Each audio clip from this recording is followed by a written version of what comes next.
I mean, there's no doubt that poor economic policies and corruption led to this crisis, which actually fueled the Aragalia. And the whole purpose of the Aragalia was to bring about a change, a system change. In terms of economic recovery, do you think things have improved significantly after the current president assumed office?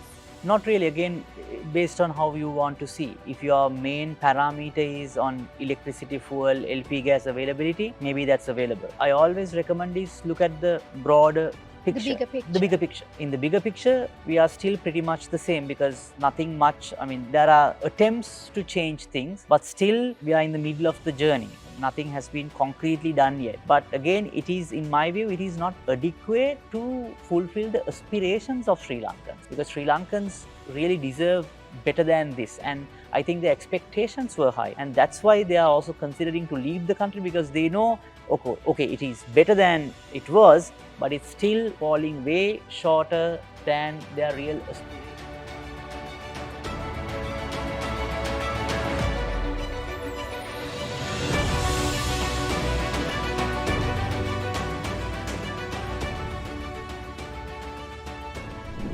Welcome everyone, you're watching Conversations with Alanki. Today we will discuss about the state of the Sri Lankan economy in terms of where we actually stand with regards to economic recovery and the recent developments after having faced the worst economic crisis in Sri Lanka's recent history. Today I will be in conversation with Dhananath Fernando, the CEO of Advocata, which is an independent think tank based in Colombo working to promote sound policy ideas. Welcome. Thank you, Alanki. So as we begin this conversation, as you know, that many Sri Lankans are burdened after having faced the worst economic crisis. Where exactly do we stand now in terms of economic growth and recovery? In terms of recovery, Alanki, it's a very slow process. I would say we are still not out of woods. We are still pretty much in the crisis, but in a different form. People won't feel what they felt, because what people saw as a crisis was the fuel queues, the electricity cuts and shortages in LP gas. But now those things are in place, so people won't feel it. But we are still in the crisis, because our crisis was mainly that we did not have enough dollars to pay our debt and to support our imports. So that crisis is pretty much there, because our strategy was to restructure the debt to minimize that burden that we have been carrying. If we were to provide some numbers into it, you call it the debt to GDP ratio. For the size of the economy, what was the debt burden on top of it? So our earlier burden was about 128%. That means if Sri Lanka's economy is a cake, if the weight of the cake is 1 kilogram, the weight of the debt on top of the cake was 1 kilogram and 280 grams. Right. So that basically the debt was weighing more than the weight of the cake. But still that weightage is there. The strategy was to remove some of these burden as debt, which everyone calls the debt restructuring. So still we have halfway through. In terms of economic growth, our economy is still contracting.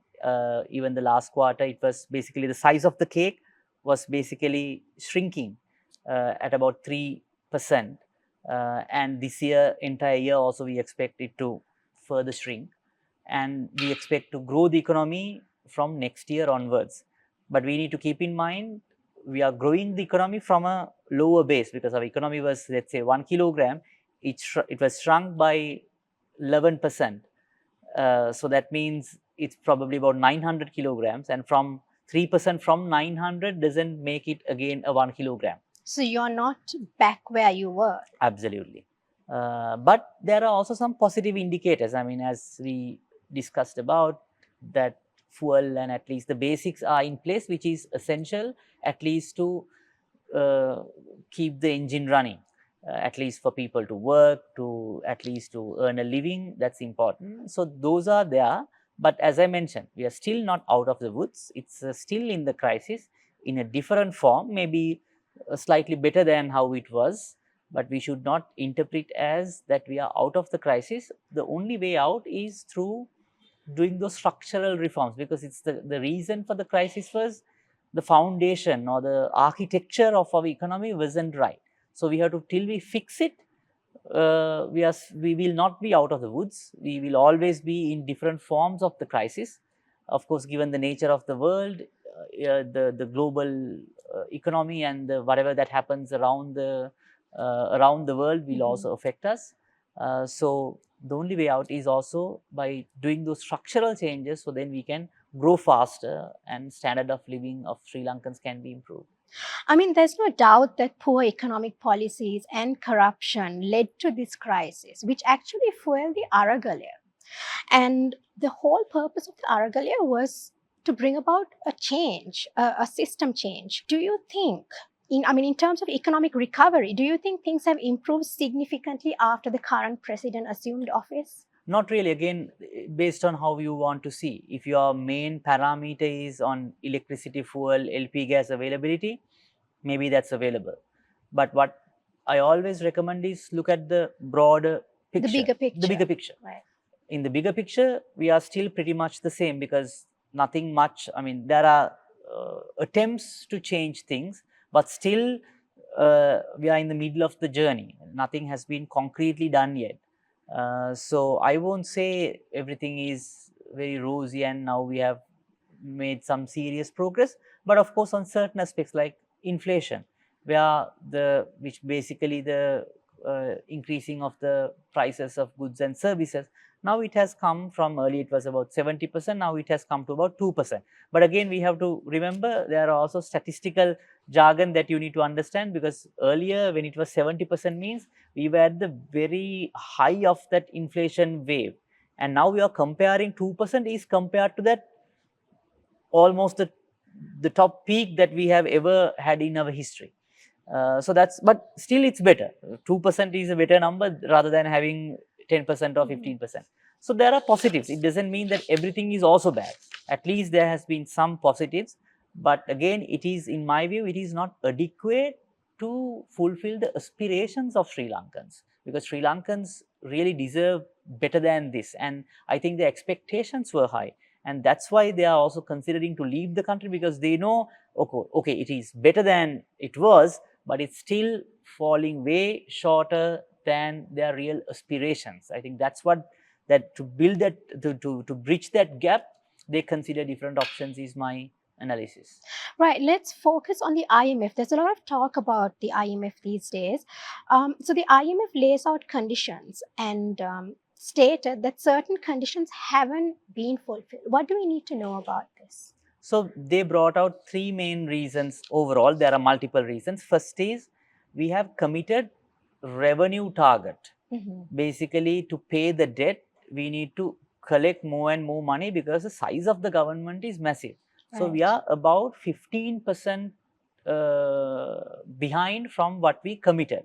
That is about 400, 500 billion rupees. So that's one key reason why they basically said, we have our doubts. Second reason is the debt restructuring. We have restructured some of our rupee debt, but in terms of the foreign debt, we are still in the process, because this foreign debt restructuring will also be very complicated given the nature, because we have borrowed money from China, from India, and there are geopolitical tensions between China and the West, and now, as you know, there's a war in Israel and Palestine. So all this will affect at the debt restructuring table to an extent. That's the second reason. Third reason is, they have also mentioned the central bank, they were supposed to collect reserves, because now we have basically suspended our debt repayment. So then our cash outflow or dollar outflow has been somewhat contained, but we cannot do it forever. Once we finalize the debt restructuring, probably after 8 years or 10 years, we have to again start paying back. For that, they have recommended to collect reserves. But over the last 3 months, from June, July, August, central bank's reserves collection has been slightly slowed down. If we were to put some numbers, I think in June, it was on a net basis, they have lost about $12 million of reserves. And I think in the second month, July, They have also lost, I think, about 17 million reserves. I think in the last month, August, they have lost about $170 million. So then IMF gets mixed signals. While your inflation has come down, you are losing reserves, your debt restructuring is not as you expected. So then it's a bit of confusing signals that they get. So that's one reason I think why they are quite slow to proceed with the second tranche. But I hope eventually we will be able to get, but it is not about getting that second tranche from IMF. It is about fixing the fundamentals that we all know which are wrong, and that's the only way out. It's not basically the second tranche. We need it to restructure our debt, but it is not the ultimate objective or ultimate goal that we all have to keep our eyes open. Absolutely. And the IMF has stressed on the importance of eradicating corruption. The IMF, in its technical assistance report, observes that the Sri Lankan revenue administration is highly prone to corruption. Furthermore, it was also found that the Commission to investigate allegations of bribery and corruption have neither the authority or competency to fulfill their functions. What is the way out of this? So, as we all know, corruption has been a main theme, and even people are pretty much in a view that corruption was basically the main trigger for this crisis. It is, I think there's truth to it. But Alanki, if you really want to incentivize corruption, one thing we all need to do is to make it too complicated. Because when the system is too complicated, of course the corruption takes place. One reason, even as you very correctly mentioned in the IMF report, is the government, all revenue collecting arms or bodies are highly complicated. If you look at the Inland Revenue Department, filing tax, and the tax rates there's a massive deviation, and it's quite complicated. It's not simple. So when you have a very complicated system, of course, people will go there and try to find a way out where you pay a lower tax than actually what you are supposed to pay. Right. Same with Sri Lanka customs. Tariff structures are very complicated. If you are importing something, you really cannot figure out what is the tariff rate that you need to. You can figure out, but with a lot of effort. So when that complexity is there, of course, you try to call someone and ask, like, how much do I have to pay? Same with the exercises department. Very complicated to take a license. So when you have such complexity, it fuels corruption. But of course, it also requires some personal integrity and personal discipline and ethical code of conduct to basically stop that. But basically, the natural tendency is when you have a very complicated system, it incentivizes corruption, and without limiting the size of the government and without simplifying the system, we really will not be able to, in my view, to minimize the corruption. We can bring, because that's one of the main complaints by the IMF, not a complaint, but they have mentioned you have the anti-corruption bill, you have this corruption and whatever that committee, you have everything, but still nothing gets implemented. Nothing can get implemented when the system is too complicated, because you are basically fueling the system or incentivizing the system. You are just trying to bring so many structures on one on top of the other and making it further complicated without doing the basics right. So that actually brings me to the next question. There is I don't know if it's a misconception, but there is a view that fulfilling all the IMF conditions will add an extra burden on the people. And some politicians say that it is not possible to tax people more at this point, given that it will burden the people more. What are your views on this? I think definitely, I don't think we can go beyond this tax threshold. That's why I said in taxation, there are 4 principles that you have to apply. Just because increasing the tax rate doesn't mean that you are also increasing the tax revenue, because after a particular threshold, people are start looking at alternative options. Absolutely. So the simple principles are, the tax system has to be simple, so then it's easy to pay. It has to be transparent. Anyone can easily get to know how much do I have to pay. Third is the neutrality factor, that I cannot tax people selectively. I can't say, okay, the people who wear pink color should pay a tax, because that's not neutral. You have to have a level playing field to pay taxes. Right. The last one is the stability, because when you change taxes quite often, people really can't remember, okay, last year I paid like 28% corporate tax, this year I have to pay 36% or 30%.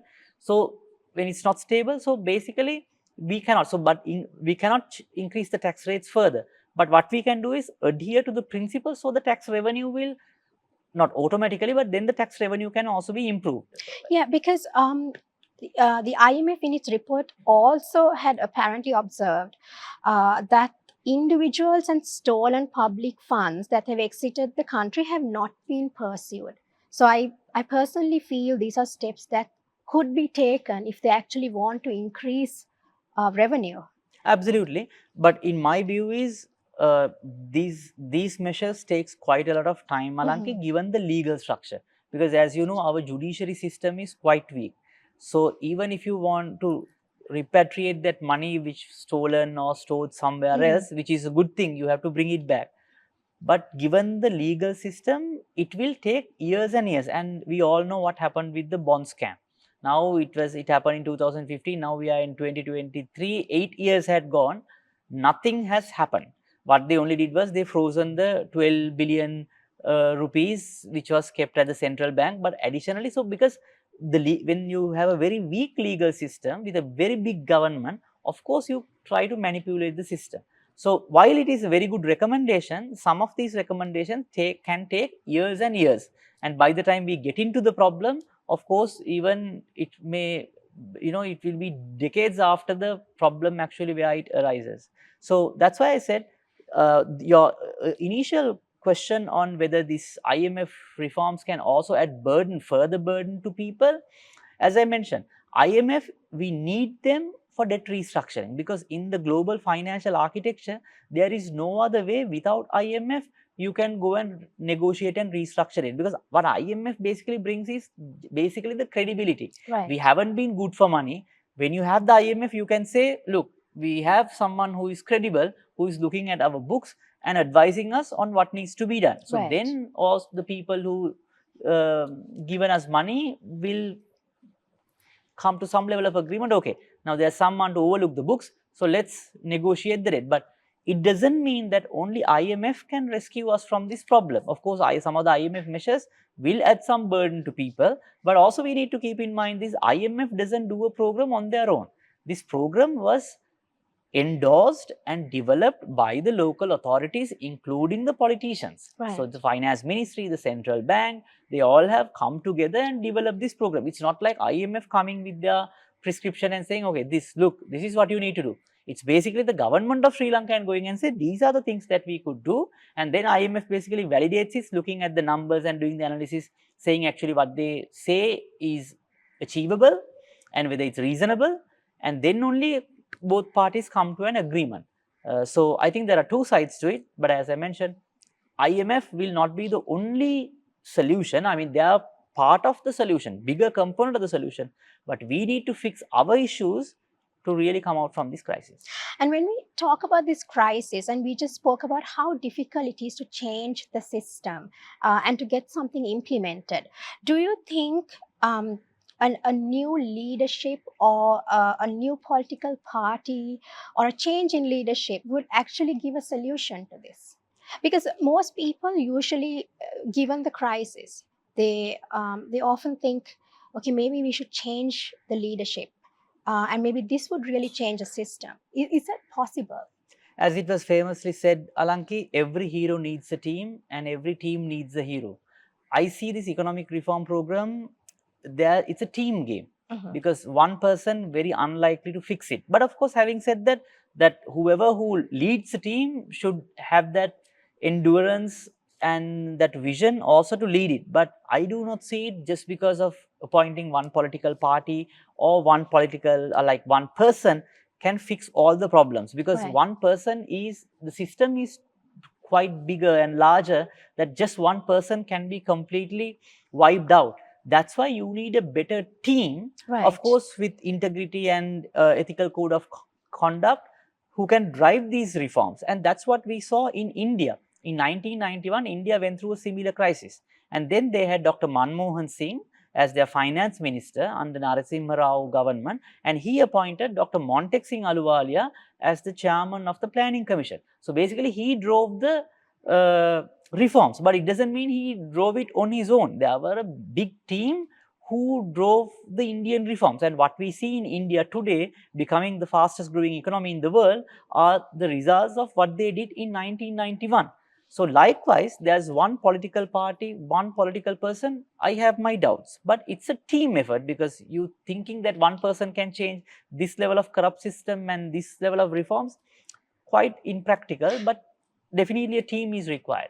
Do you think there's any political party at present that has a sustainable economic plan so far?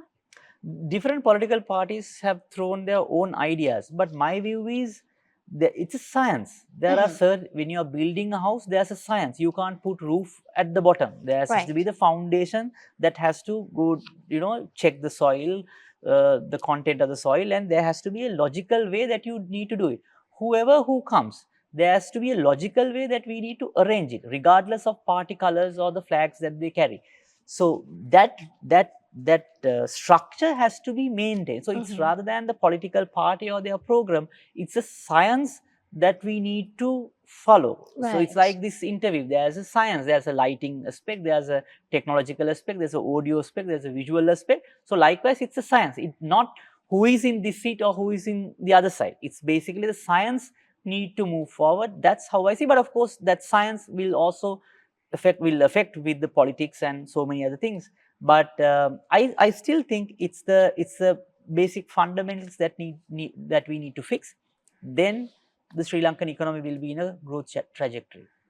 And Dhananath, instead of taxing people, because we were just talking about taxes and this comes to my mind, instead of taxing people when they're already burdened because their income is not really sufficient even for basic needs nowadays.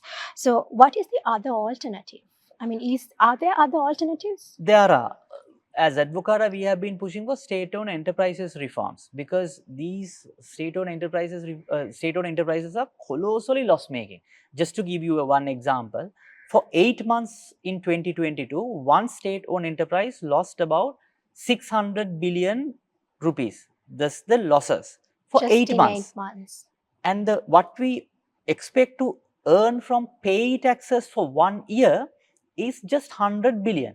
So we are talking about 1 years of pay against wiping off with 8 months of losses of one state enterprise. And the government runs about 500 odd such state enterprises. Not all are profit making, not all are neither loss making, but some are for social reasons and all that. But at least there are about good 8-10 state-owned enterprises which loses about 1 trillion rupees, and we are talking about just through pay taxes. 1 trillion is about 1,000 billion, and the pay tax collection for 1 year is about 100 billion.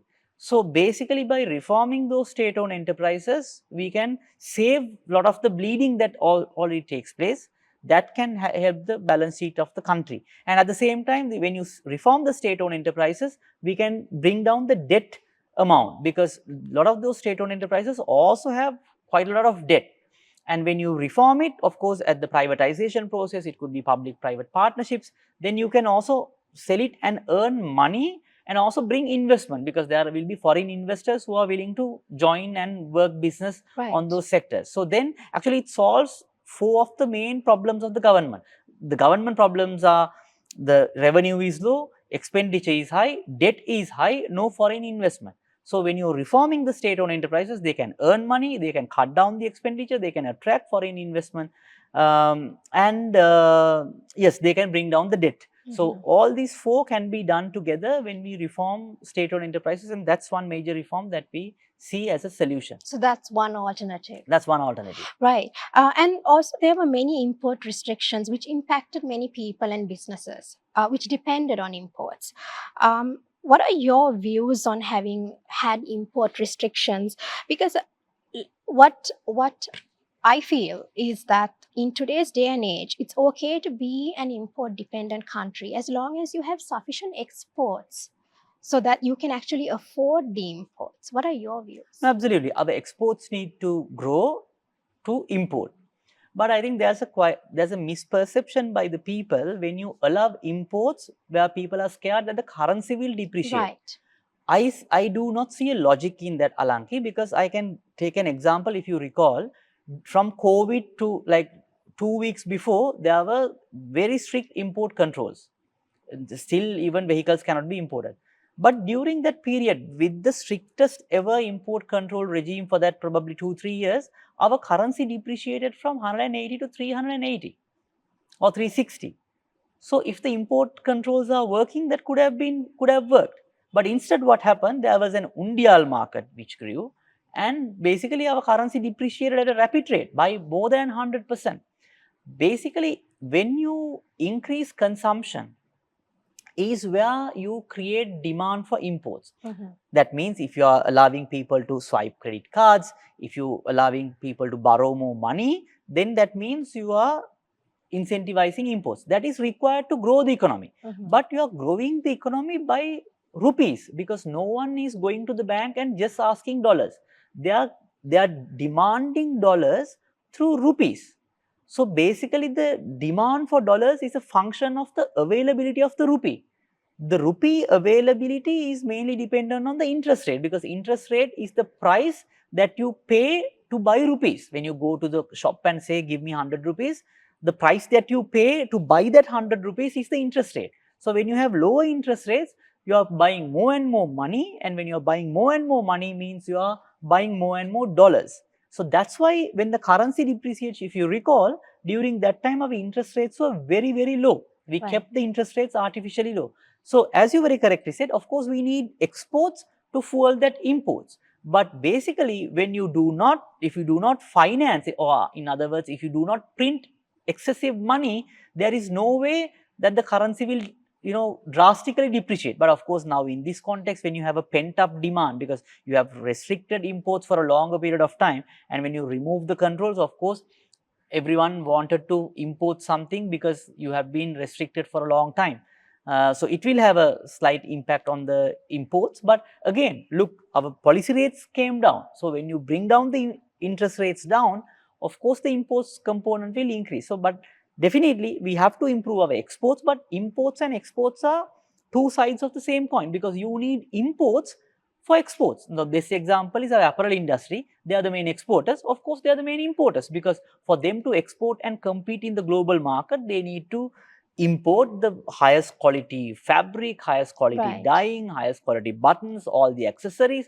They need to bring the best out of the best to be competitive in the global market. So, of course, your import component is going to go high if you really want to value add and export. That's how this formula works. And by importing, you are making it more competitive. So, restricting imports, I do not see it as a solution, but maybe you can take some measures if you are quite cautious about it. But as I mentioned, it's more a function of the availability of more rupees, because if you add more rupees more than required to the system, of course the value of the rupee diminishes, and that's how I see it. But imports are important mainly for exports, because if you bring down the imports, your imports and exports both will collapse. Moving on to the final question, given that many people in Sri Lanka are faced with many economic challenges, and most are unaware of what the future looks like, what advice would you give to them?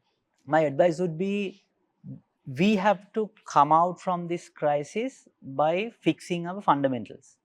Without fixing the fundamentals, there is no way out from this crisis. To do that, our main issues are mainly, one is on state-owned enterprises reforms that has to be fixed. And also we have quite archaic labor laws, because for industries to work, to be competitive, we have to have flexible labor force, especially for women labor force participation. Flexible work hours, part-time work hours has to incorporate in our system. Of course, it may be there for some good reasons when our economy wasn't developed, but now things have changed. So labor reforms is the second key reform that we need to think about. And third, it called that we have to grow out from this crisis, because just economic stability won't help. What IMF does is they only bring the stability. So we have to grow the economy. The only way that we can grow the economy is to produce and sell, to produce and trade. So for that, we need to connect with the global supply chains. To do that, we have to have a very simple, basic tariff structure, because that's how you allow the global trade to take place. When that happens, it's easier for people to sell and easier for people to earn money, and that's how you basically elevate this entire economic system. So I would say those are the main three reforms I put forward, but of course there are many, but there is no single person or single political party or single thinker who can take Sri Lanka out from this crisis. It is all of us who have to work hard, stand for those reforms. It's a science, so we have to fix those basics, we have to fix the foundation, fix the architecture of the house if we are really wanted to overcome this crisis. Of course, there's a governance aspect, so the rule of law and the judiciary system should work to avoid corruption, but it is more on implementing more systems, and it's not a single man's job, it's everyone's job to really push forward the reforms to overcome the crisis, and that would be my final advice. All right, be the change you wish to see in the world was the quote that comes to my mind. Thank you so much for this conversation and for shedding light on this topic. There are many who face challenges these days, and not many are really aware of where they stand as citizens of Sri Lanka. So thank you for shedding light on this topic. Thank you, Alanki, for having me. You're welcome. Thank you everyone for watching. Do remember to subscribe, like, and comment. Give your feedback. I would appreciate that. I will be back with another episode. Until then, stay safe, take care, and God bless.